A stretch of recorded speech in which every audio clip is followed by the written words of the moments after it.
2 is the commentary, right? I'm Siffy Bees, joined on the mic by... I'm Blitz from Ontario PM. Yeah. So you've commentated these before, right? I'm new here, so this is a little new for me. This is my first time doing commentary for a netplay event. Actually, second time. Yeah, this will be my first for that too, so we'll be learning together. Did some commentary at SG, but like that barely counts. So That's fair. All right. Our first match is what, Ripple Shadrick, right? Ripple Shadrick, yep. Cool. So I think we're waiting on a code or something to check in on that one. But Shadrick, oh yeah. So waiting on Shadrick to check in. So Shadrick's a local of yours, right? I think people are vaguely familiar with Ripple from various situations. Yeah, I feel like and by now Ripple's got to be a household name. And whether you're cursing his name or talking about how beautiful his bald head is. Oh, so bald. So bald, dude. But Shadrick is he's a bit of a local legend in our scene. He's been playing for about 5 years. He's always taken the game seriously, but he's been really hitting his stride in the last year or so, especially the last 3-4 months before lockdown. He's been getting a lot better results. He's been improving as a player. He's always just kind of been a local Ike player, but now he's added, funnily enough, Yoshi to his arsenal. So we'll be seeing, and possibly Ganon, but we're most likely going to be seeing the Ike. Yeah, so looks like that's what we got right now. The match is starting up here. Yeah, we can see just fine. Yep, we got the gameplay fine.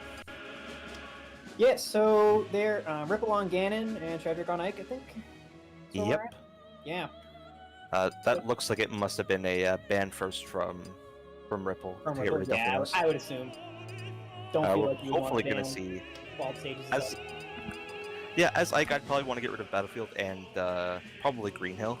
The recovery buff from the wall is nice, but if against a competent opponent, we're getting Spatful banned. Against a competent opponent, that wall is just extending the inevitable. Yeah. So I personally like staging basically every game one. I think this is fairly close to the most useful stage in the game, which might be a somewhat controversial opinion, but this looks like a hand warmer. I think. Or not? Oh, maybe not. Oh, maybe not. All right. There's like 1 degree for a second there, and I was like, but no. Okay. Anyway. I like the fair attempt there. It is a good edge guard against Ganon, just the way he covers, but he accidentally double jumps there, misses his timing. It is a really good opportunity. Yeah, high recovery does get the grab though. I was gonna say high recovery does end up getting the grab. Slight timing mix up for Ganon. Ooh, nice call out on the down B there. Get it right at the startup. Okay, this is a very good lead. Yeah. As long as he can get off the ledge here, that's it though. Yeah. It doesn't take too much. Ike with a jump is gonna have a hard time making it back. You can go up, you can go sideways, can't go diagonally all that well, and you got put in an upper diagonal spot there, so. Yeah, the double jumper really makes up for that diagonal, but without it, it's pretty rough. Yeah. Using the, I think the side B was his literal fastest option to punish the whiff third jab there. I think was the way he was getting in there with that. Yep, so we just saw it again. He's using that to call out quick draw, looks like. Yeah, it's a good forward moving option. Do you know how that interacts with quick draw attack? Does it usually win? Does it usually lose? Quick draw attack should almost always win in that interaction, just because there is no hitbox to clank with, and the sword is it is a sword. It is a big destroy. It's very big. I've seen the footage. It's large. Yeah. The more you know about a frame to move out of a burst option, but it's not a bad move at all. Yeah, I've heard people curse it more than enough times. That's fair. Yeah.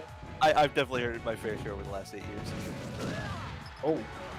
Okay, get the Speaking of quick draw, here it is. Yeah, the more you turn, the stronger it gets. People are probably mean about the one-hit KO potential on it. Yeah. But honestly, the longer you charge it, it does become a very scary kill move. It's essentially a game of jousting or chicken. At high percent of is he going to grab, is he going to do nothing, or is he going to do the attack and kill you? Yeah. Roman making good use of Nair. Nair 1 as an extension is incredibly terrifying. It's not a bad hitbox by any means either. Oh yeah, Ganon single hit Nair. Yeah, yeah, it's so good. Really great, like mostly vertical, slightly horizontal pop-up that lets you either do it again. I've seen people just like do the low single hit on the ground, catch people maybe jumping out of shield to try and roll or something, and then just jump to the platform and hit them with a single one again up there. Yeah, I think that's where its strength really lies, is getting that mix-up, that 50-50 on, especially if you can get the mix-up with either fair or bear there. Yeah. The DI it's such a terrifying position to be in. Oh yeah, because if you're holding out and you don't hold out at quite the right time, and you're holding out to the fair, then you're just super dead. Oh, absolutely. So we got a tight game though. Yeah. It's been really back and forth. A lot of Ganon early kills, it feels like, and a lot of Shadrick keeping the momentum when he has a punish going and ending at reasonable percents. Ooh, but that DI not so great. Yeah, it's a rough spot. Oh, he gets down and waits to roll so he can avoid getting side beat there, and covers the distance but can't quite hit the punish. Really good fair though. Nice. That forward air is it's a deceptive move. If you look at it in the air, it looks like just a big hitbox, but when you see it, how it interacts with the ledge, oh, it goes down. The very bottom hitbox is like damn near 90 degrees. Or rather, the whole move covers like a damn near 180 degree arc. Oh yeah. Like, speaking from experience with Olimar Fair, it's basically the same kind of thing. That last hitbox goes like really very steeply downward, and it gets people. You can like Smash 4 style 2-frame people with it, kind of. And I would imagine absolutely, yeah. With Light Fair, yeah. Yeah, it's a damn good move. It's really good against characters like Falcon and Ganon, who, if they're going for legend, you call it out. It's incredibly powerful. If you get the tip as well, it is weaker, but it sends it a more shallow angle, as it does on most of his moves, or all of his moves rather. And that'll just kill outright at low percent. Yeah. We are here on Smashville, which I personally consider to be more or less. Oh, I like the cape jab reset. More or less. That's kind of cute. Stadium. This feels like a similar pick. From the Ganon perspective, I'm not sure. There's a huge. Oh, that's a call out. Yeah. I'm not sure there's a huge difference between this stage and Stadium outside of just being a little bit different. I personally group these. Now that's a rough miss there from Shadrick. Finish my thought before we get too far behind it. I consider this more or less the same kind of stage. The characters that are good on one stage and pretty good on the other. So this feels sort of like a run back stage when it's really not. That's an interesting perspective. I don't think I share it, but I definitely see where you're coming from. It's the same. I think honestly this is a lot better for Ganon. If I had to choose between the two, Special's a lot smaller in width, and that's really important for fighting against Psych and for fighting as Ganon. Okay. So I feel like this is just objectively a really good pick. Makes sense. From Ripple. Oh, yep. Ooh, but that move is that's the blame Ripple move. That's the Ripple special, yeah. Yeah, that's actually one thing that made Shadrick pick up Ganon, was he just loved spamming up tilt. And honestly, that move is it's not awful if you know where to space it. Yeah. And that first hitbox is deceptively inside of him, so it can cover rolls at awkward distances. Yeah. I've gotten hit by the first hit of up tilt in spots where I just didn't think it was. Yeah, that is a big strength of the move. Yeah. But that should be. Oh, it's off a ledge. ledge. Let's see if we can make something. Oh, grab and gets the right DI, but tip him into the gap. Yep, that was good coverage. Good recognition to go for the DI mix-up there. He's been doing a lot of down throw, so yeah, made sense. While the mix-up didn't actually get him the fair, got him close enough, and he had the good patience to stick around and wait to see what his first recovery option was going to be. Covered it, called it a day. Yeah, that is another thing. That's sometimes these characters kind of get grouped together. Like Ganon, have some similarities. Some people could play both. The big thing with that mix-up is, for Ike, that mix-up is almost always amazing because you either get the awful DI and you get the freest forward air, or at high percents, some characters they DI it too well to the point where at 100 they just cannot recover. And a character like Ganon, if the rolls were swapped there, Ganon probably would have just outright died there. Yeah, that makes sense. His recovery does not go particularly high. Not at all. Yeah, it's like getting hit by a surprise Sheik fair at that point. It's 1-1 right now. Ripple won the last one. So the Bears, FD, and Delfinos. Ooh, Green Hill. I think this one's usually a bit of a gamble. Yeah. Who wants the walls for the recovery? Green Hill's not necessarily a bad Ike stage. Small stage for Ganon though is still beneficial for Ganon, so I guess he's just hoping to capitalize off of early kills. And maybe the recovery buff in the walls and things along those lines. Yeah, something like Titman would give you cause for wanting a wall. Just a little late on that F tilt from Ripple. Is it better to hit the top of Ike's up B with F tilt or space fair or back air or? My opinion, forward air and back air are both good for it. It depends on what set of options you want to cover. I think a close-in back air can work if you think the Ike is going to try to retreat with the up B, and try to space himself more horizontal. But if you call out them going for a potential like little higher than the sweet spot and try to land on stage, retreating forward air can cover that as well as the mix-up of them trying to drift on. Okay, cool. But yeah, F tilt's also good. If you know for a fact they're going for the sweet spot, you can put yourself a little bit further out. Yeah. The hitbox on the down angle F tilt I think was a little further down than it used to, so that might be helpful for that also. Oh, that'll do it. Oh wait, no, we missed it. Damn. He goes. I mean, that was a good mix-up. He definitely could have. I don't think Ripple would have had the forethought there to go for a reverse up B, just because it's a little bit awkward to get the ledge grab there. But in that situation, Shadrick could have up B'd and continued another mix-up further with the recovery with the hitbox. Yeah. Those looked like a missed time by him. Looked like that. He was definitely I think it was just definitely looking for the real spike hitbox there, and maybe got a bit lost in regards to where he actually was on the stage. Because I don't think Ripple hit him again there. No, that was just a straight up SD afterwards. Yeah. Anyway,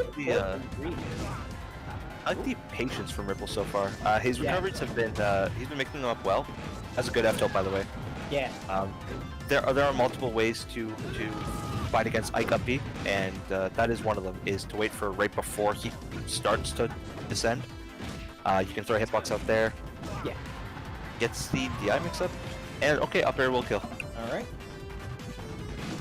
Let's see how fast Shadrick can clean this up. Ooh. Yes, he gets away from that in time, but can't quite convert on it.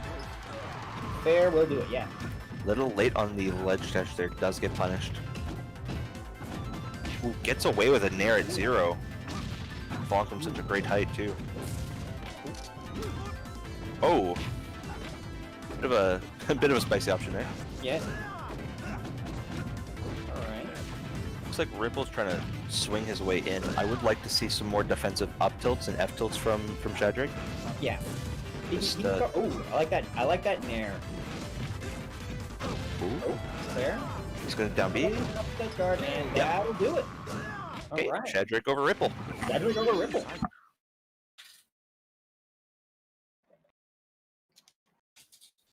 Yeah, I like what I saw there. He did a good job keeping himself safe. He didn't commit to anything too crazy. He made sure to make good use of when he was off stage. He started hitting the edge guards a lot better towards the end of that set there. Yeah, I think he played that really well. Yeah, it looked like Ripple was getting a little bit antsy. At least from my perspective, it felt like he was starting to swing a lot.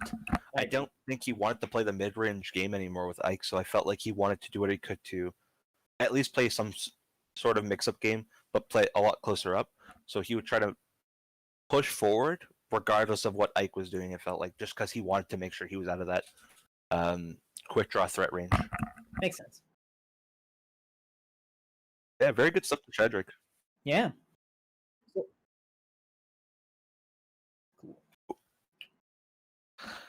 So yeah, just waiting on another match. See what else is going on in that pool. Which pool is that? Is that pool 1A? Is it 1C? A3? Yeah, A3. So the other match in that pool in the winner's side looks like is Yono Erg. I don't think that's started yet, or if it has started, it hasn't finished yet. That would have been a good one too. Yeah. Mario versus Roy. Mario Roy, more likely Mario Knuckles, probably. Yono hasn't really been playing much Roy. He's mostly been on all in on Knuckles lately. As far as Erg goes, I think that is a matchup he would probably excel in. Yeah. He's very good at the Sonic matchup. And I know they are different characters, but he's got a lot of experience playing one of our local players in the matchup, Peanut. And he's also had good experience against Sonic players, most notably Frozen Phoenix 2018, I believe. He beat Wild in pools. Oh wow. So he's definitely still like again one of those local legends where he's a very competent player, but just doesn't have the travel experience yet. Yeah, I played against him in the One by Wednesday just this past week, and I definitely felt like he knew what he was like. He knew where stuff was and what was going on. He felt like a good, strong player. He just like hadn't seen Olimar all that often. And I was like, all right. Yeah, I don't think we've ever had Olimar in the Ontario region. Yeah, Knuckles is getting up there. There's a lot of Knuckles players running around now, so it's a matchup you definitely really want to know if you're thinking about entering one of these events or going out to your local when locals are around again. He's a character. Yeah, I think that's probably the most accurate way to put it. He's a character in Project M. I can't take that away from you. There's a true statement. So let's see what's going on in some of these other pools. Looks like in pool 2, which I think is what? A2? The actual name of the pool? I believe so. Looks like we have looks like Rongunshu XYK is the match to get top 24. And then in losers, we have Swimming on Land playing the loser of that to make top 24. That appears to be all that's going on in that pool after the wave of DQs. It's kind of funny. Looks like Wave of Silence is making top 24 without playing a single match. Oh no, he did play one match. So he got a DQ into Brad or Rongunshu. Oh yeah, he got a DQ into Brad, and then he just immediately went through all the DQs. That's kind of funny. Damn, a lot of good players do that DQ too. Would have been nice to see. I haven't seen Yuko play in a while. Would have loved to watch that. Oh yeah, that would have been cool. I haven't seen Uma play in a while. Also, he's one of our local players, Fox Zero Suit. Haven't seen him in a long time. I think he played the Wombat Wednesday, but I didn't get a chance to see how he did. Would have been good to see him play too, but looks like he also DQ'd. Oh. I think I blacklisted 2 or 3. I had him in my pool, and I didn't realize who he was, but we were playing friendlies and like talking shit. Yeah. And then I found out who he was. I was like, oh, this is awkward. Yeah. He's a good sport, though. I like him. Yeah. He's a good guy. Yeah, it looks like Mason is playing Ganon. Yeah, I saw that too. I'm like, I didn't know he had a Ganon. I thought he was Spacies. Really is Ripple-Tide. Everyone's jumping on the train. Swimming has a lot of random characters though, so. When's Ganon getting nerfed? He's dominating the meta, clearly. Oh yeah, everyone's playing Ganon. He must be so good. Yeah, clearly.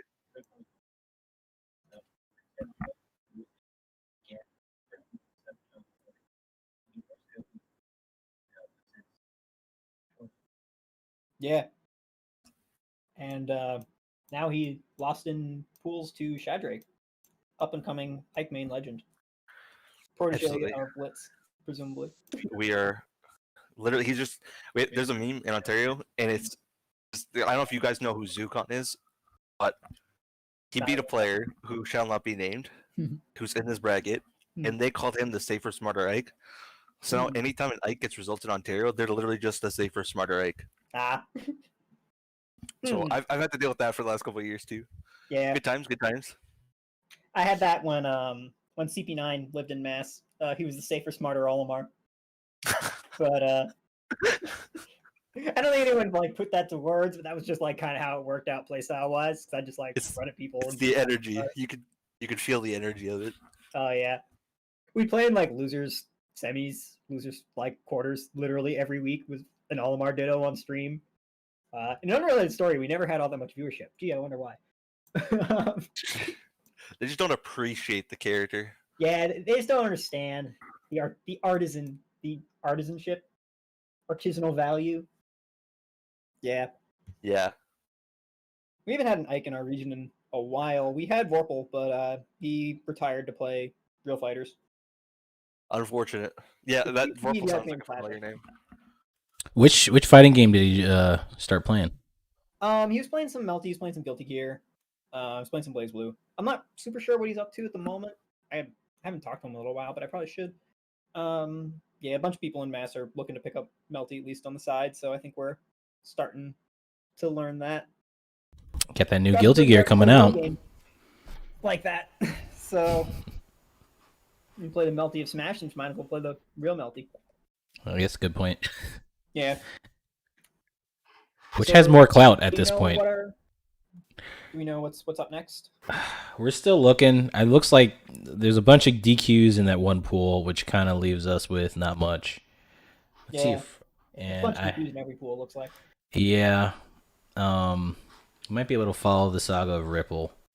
Ooh. Because that looks like... Yeah, it looks like that's Ripple what's Tide.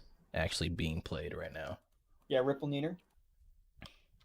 But I think they might have already started. Looks like it. Let's see if there's anything else going on. Can we get... looks like...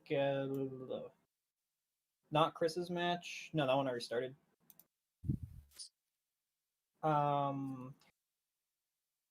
Brad XYK is on Fizz stream, I think. Yeah, they're already streaming that one. What about Morse Shadowhawk? Is that one also queued up for Fizz stream? Can we poach that one? If it's queued up for them, can we poach it? Might be able to. Let me see their pool A1. Yeah.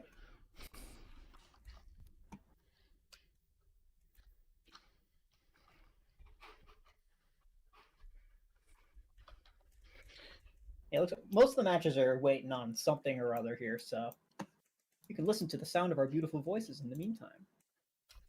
That's fair. That's what you guys are here for at the end of the day. Yeah. Here to look at a picture of bees. It'd be real nice. This is one of the times where I definitely... In some ways, the net play era is kind of... Oh, they already finished. Okay, Morse and Shadowhawk already finished. I guess it's just not updated. But in some ways, the net play era is kind of nice because like we get to have Bees and Blitz on commentary, which I feel like you don't really get all the time because y'all in completely different countries. But true. I was commentating with Apollo Ali. Well, I guess you guys are a little closer, but I was definitely commentating with some people way out of my region at the Matrix series, and it was just nice that I get to actually do stuff like that. But on the other hand, organizing players and stuff is it's kind of it's hellish. You're asking people on a Saturday at like a time where they might just be waking up to play the game. Yeah, I feel like that might be asking too much at this point. Yeah. Gamers. I did roll out of bed and then basically sit down and play AFL matches like right out of the get-go. that was my morning. But I woke up and started helping people with matchups, and now I'm here. Yeah, sounds about right. Did you train Shadrick today? Did you prep him for this? I definitely didn't prep him for Ganon, I can tell you that much. I prepped him for what matches? Yeah, I think he was supposed to play Benji or possibly Yono, and I forgot that Yono was in Knuckles, so I sat and played like an hour of Falcon and Roy.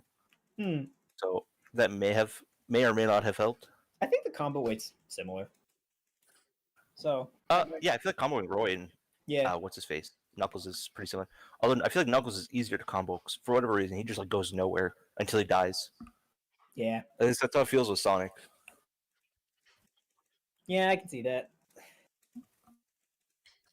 Definitely seen my fair share of Wild Metroid, and there are times where he gets combos where it's like, if Wild just died just a little bit, the character would like actually live forever. But there are times with the character you get like one DI mix up and up air just explodes him at 70. Oh man, yeah, I've done my fair share of killing Moto at 65 with purple back air. There's a couple of good clips of it. It's very love to hear it. And then I get scared at 25 and I'm dead. But that's aside the point. Yeah. So all right, I think we got one. Yeah. I'm just sniping that right now. Perfect timing. Hell yeah. Do we know who James plays? I do not. I don't even know who James is. Does he... Looks like a Lucas? Oh, this might be a Lucas. Oh, Lucas Ditto? Whoa. He's got Lucas marked in the match he played against Floor, so... So this may be a Lucas Ditto. So blink and you'll miss it, but looks like that's what that might be what we get here. Okay. I was just playing friendlies with Shadowhawk like an hour ago. Shadowhawk, your region, or he's Connecticut. So he's pretty close. Mass and Connecticut tend to overlap a little bit. We go to each other's locals occasionally, and by that I mean Mass people go to the Connecticut locals occasionally, and it's generally not the other way around. But yeah, I've been to my fair share of CT locals, and he's been to his fair share of Mass events. They tend to come up for like the monthlies and the regional stuff. But yeah, Shadowhawk, up and coming Lucas. He's been streaming on his own for a little bit, been streaming PM. I've noticed. He's been getting on the net play grind in more depth lately, so he's looking forward to seeing him in more of these events. I think he's been entering pretty much all the ones he can get his hands on. I've seen him in Chad Cord quite a bit. Oh yeah, he's recently. in Chad a lot. That's where I find him when I want to play him. But yeah, it looks like we are not started. Oh, starting. All right, cool. Choose your character, Lucas. So let's see if this is in fact the Lucas Ditto. That's Shadowhawk, as you can tell by the hawk. And this is James, who is drumroll. Building suspense.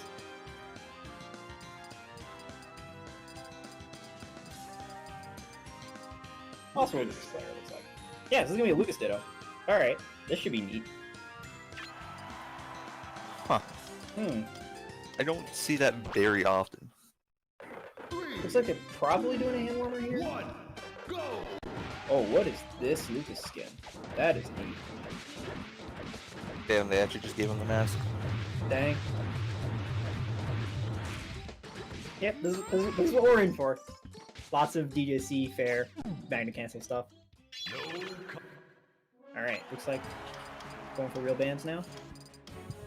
That was a quick hand warmer. Yeah, they literally like magneted 3 times and like, yeah, that's about what we're expecting, yeah. Yeah. Man, I feel like every time I do a hand warmer, it's like 45 seconds to a minute. And I'm not even doing anything, I'm just like wave dashing. It's probably my bad.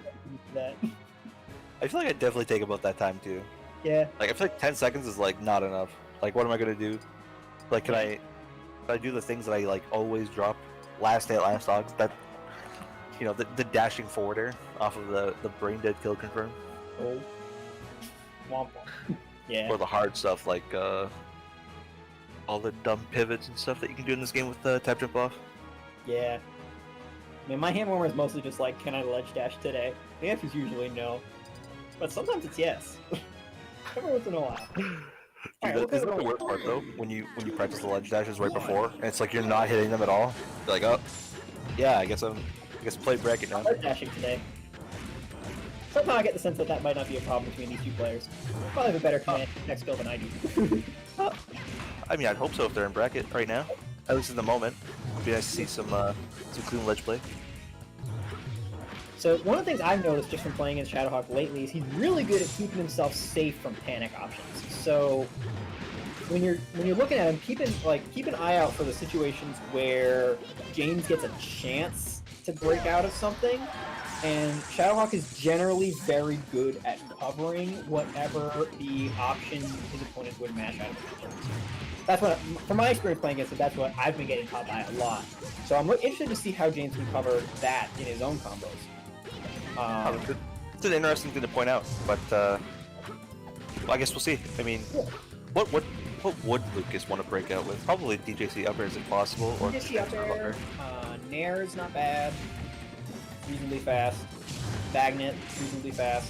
He doesn't have a ton of super great and there's no like Luigi Nair kind of thing where you can just like hit it, get out. But he's got options like there you saw like the just the short hop Nair, get out of some pressure. Things along those lines. Alright. Dunk him? No dunk. But can we get a second dunk? Nope. I like the way he positions himself. Like he does the magnet to threaten the spacing of if he were to double jump out. That was a really good confirm, by the way. Yeah. Then he'll just air dodge to ledge with tether and mix up when he gets on the tether, just so he can mix up his iframes. Really good play. Very good. So James does not establish himself as a spot dodger very much there, so it's pretty. I think Shadowhawk identified that, managed to get that grab that led to that sort of situation there. He hit the shield, backed off, and just grabbed. And I mean, with Lucas, that's more risky than it is the other character given the tether. So yeah, definitely something to be careful of. Okay. Yeah, he's fine. And yeah. Oh. He's got really good command of offstage. Like, he's not overcommitting at all, and even when he did there, it was off a good read, and he still made it back just fine. Yeah. Oh, gets the meteor, or gets the Pocket Bucks. Hit people that are off stage, and especially people that are trying to recover high. He's got really good options to cover that, which is actually, like, relatively abnormal, I find. I find it's generally easier to cover people going low, so you just kind of stand on the ledge and do something, hit them. But I find that the mobility that Lucas has off stage makes him very well suited to hitting people that are trying to avoid the ledge grab, ledge jump aerial situation that results from going low. I don't know if you know what I'm talking about. You can corroborate that. I understand what you're saying. Yeah. I feel like the way he positions himself on stage is because of the like you said. I think you covered it well.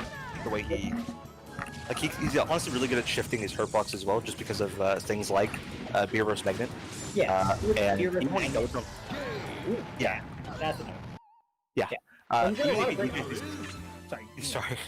Sorry. I was gonna say, even when he like DJs his aerials like that, it's not as scary as it would look like with a character like maybe like or something or Mewtwo, where you don't want to DJC your aerials in a certain manner. But because of the way his recovery is and how much distance he gets off of it, he can do those like almost immediate falling aerials. Yeah. Where he either mixes up, do I do rising? Do I do just a slight delay on the double jump cancel, or do I go for it immediately? And you cover so many different options. And Bagheer is such a good hitbox for it too. Oh yeah, and Lucas having that really fast fall speed means that you can just drop out of the sky with that nair. Like we just saw Shadowhawk do that. I've seen James do it too. And it's so fast, and he's moving so much when that happens. It's tough to avoid sometimes. Nair's an underrated kill move too. Like once you hit like the 100 plus mark, if they DI out, like it does send at a pretty shallow angle for a long-lasting move. It's not the world's strongest move, but it does have a pretty good angle. So it's definitely, I mean, like I've been killed by it at relatively low percents. It's definitely a good move. One of the things that I really like seeing from Lucas off stage is I think we touched on this a little bit earlier, but the sheer number of ways he can mess with his momentum as he's drifting toward the blast zone to cover things. Because he's got his own fast falling, which is really fast for a DJC character. He's got magnet to stall. He's got the even just like a B reverse PK freeze. Yeah. You can just slide out there at a nice like horizontal angle. And like the way you use those to catch people trying to recover high gives Lucas a very maneuverable offstage game that I think people wouldn't really expect from a character whose recovery involves such a long startup. But yeah, I agree with you. Great. Offstage game is very good. Yeah. Not just that, but like with everything that you've mentioned and that we've even seen, like just I still love the absolute way that he threatens offstage play. And then he just goes immediately to the ledge with tether. And because he has a tether recovery as an option, it may not be an amazing option, a very fast, like long distance recovery option. As a mix-up at ledge, it lets him go from threatening a specific area where he might force a low recovery to I now have ledge. I can mix up when I get my iframes, and I also have like an amazing down air to cover those low like ledge holding options. Yeah. Oh, really good finger. Yeah. There's a lot of stuff now, but I wanted to mention a couple of things that James did. He caught Shadowhawk, I think, with a fair right as he started the up B, and Shadowhawk just dropped. And that was really good awareness, followed by the up smash that normally isn't safe, but was safe there because he was able to slide directly to the ledge and grab it. That's one of the sort of mobility things that Lucas had. He's so slick that he can really keep himself safe just by sliding around things on like that. I mean, the mix of a good dash dance, an amazing neutral tools, plus wow. Yeah, great down air. again, yeah. Looks right around, use that dare that you were talking about, and boom, he's dead. Oh. I think he killed him with the wind bug. Yeah. That's a way to end that game. That is the one thing we didn't mention was the the wind box on neutral beast measure. Power up. Yep, that is a good idea too. Just because of the nature of the way Lucas recovers, he expects himself to stay in a specific position or to be hit, both of which allow him to like re-abuse his recovery. Yeah. But shifting his hurt bugs with the offense up charge is I want to say it's like blatantly disrespectful. He could have gone for anything there, and he chose that. Yeah. It reminds me of using Ivysaur's Windbox on Synthesis to move people. Yeah, Like when it's they're in free fall, like you the just use same it thing. to like move their box away from the ledge. I mean, sometimes that is the best idea. What'd you say? I was gonna say sometimes that is the best idea. Like in a position where it's either they land on stage, they go for ledge, or you hit them with something. Yeah. Sometimes just like you have the kill if they don't land. Yeah, And they don't have anything else if, to do. if they went for like an air dodge recovery and they're like 30 and you can just like push them away from the ledge so they can't re-grab it, like nothing you hit them with is gonna not give them an opportunity to recover again. So it's the best thing to do there. All right, what are we looking at next? Looks like this pool is done. Looks like pool 2 is done. I think we're fairly ahead of schedule here. Pool 3 only has one match left and it's already started. Yeah, so I think we're probably gonna get started on Wave B stuff. You start Wave B early? Yeah, we might. Let me figure out. Talk to the TOs here. Yeah. I mean, if people are, I mean, I guess it would be one thing to tell people, hey, like, you now need to be here 45 minutes early. But if people are already ready, willing to play, why not get ahead of schedule? We can check it by like a pool by pool basis. You can like at people in a pool and see if they're around. Like, yes, this doesn't exactly necessitate them to like do it in super duper order. I mean, like if they're ready, they can just go ahead and go. Yeah, gives them an opportunity to play on stream if they otherwise might not have, just because of trying to run everything on time. Yeah, I'm down to just put random pool B matches from people that are around on stream. All right, I'm talking with Connor right now. All right. Where's James from? Did we ever figure out where James is from, by the way? I don't know if we did. I'm not entirely sure. See if I can pull his info up. I'm not the most knowledgeable about PM players in various regions, though, so I'm not a good person to ask. I'm gonna step out for half a second. I will be right back while we wait for another match here. Cool. Sure thing.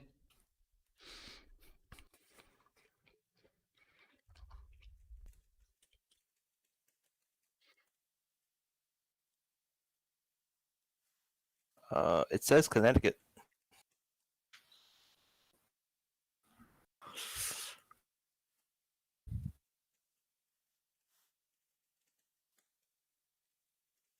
Okay. So we might just take a break here in between pools since we don't want to cause any DQs. Yeah, I guess that pool had a lot more DQs than we expected, so it went really, really fast. We're almost an hour ahead of schedule. No, 45 minutes ahead of schedule. I mean, that is a good thing. Yeah, that's a good thing. That's definitely a good thing. But I think that might mean we just go ahead and take a quick break, and then we'll start with Wave B, and then after Wave B, we should be able to just power on through the tournament. But let me double check one more time with TOs here.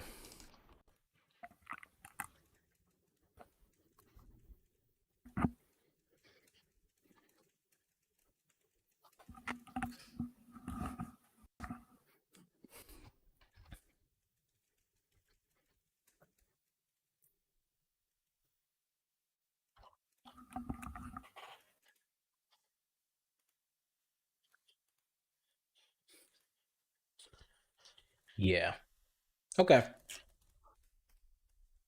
So I guess as soon as Bees goes off, comes back, we can just go ahead and sign off for now. Real quick, little Wave A stream, and then we'll come back in 45 minutes for Wave B.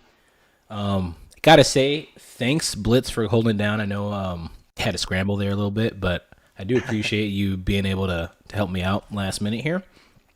Don't mind at all. Yeah, I was going to have to figure out how I was going to be looking for matches and trying to commentate. It would have been a lot, so I really, really do appreciate it. I'm glad to help, man. Well, thanks for running the stream. It's nice to have more PM content. Yeah, we're trying to keep the content flowing. I'm going to fill in B's, but Yeah. So it looks like because we're so far ahead of schedule, we're just going to take a quick break until Wave B starts. Okay. And then once Wave B starts, we'll be able to power through. Sounds good. But yeah, I was thinking Blitz. I gotta thank you too for holding down the stream and commentary and everything. Super last minute. I really do appreciate it. Yeah, no worries. Anytime. Do you guys want to shout anything out real quick before we sign off and go on a break? I'll let you go first. Sure. Shoutouts to Fizz and y'all for putting this on. This is really great. Always good to see more tournament series here in quarantine times. Nice to just have something to do and keep the PM spirit alive. And we've got this new interest in the game since P+ been coming out. It's really great to be able to capitalize on it, and it's good seeing faces I've never seen before, like James. It's just great seeing new players that I've never heard of playing the game and entering tournaments. It's just really nice to see the scene grow. So thank you all for putting this on. Yeah, I hold the same sentiment. I really appreciate you guys for putting out more content. Like I said earlier, it's nice that PM is doing well and starting to thrive again.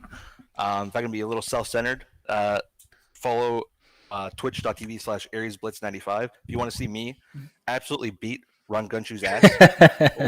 That's what I like to hear. Anytime you see it live, just expect the iffy cats. Expect copious amounts of trash talk. It's a chill environment, and it's a relatively high level PM. So, when there's not a tournament going on, feel free to check it out. Thanks again for having me on. No problem, man. I gotta say, I liked how you said relatively high level PM when you're talking about you and Rongunshu fighting. Yeah, that's pretty much about as high as it gets for PM skill level, but sure, relatively high. If we look at my results, it doesn't feel that way. If we look at Brad's results, maybe you're onto something. AO Blitz, dude, we know what you're capable of. I appreciate that. Okay, guys. With that, I guess we'll just go ahead and sign off. Got to say thanks to the viewers. We're not done for the day. Just one more time. For anyone who just came in, we're not done. We're going to be back on in 45 minutes at around 4 p.m. Central. So thank you guys for tuning in. This ain't the end. We'll see you guys in just a bit. See ya. Peace.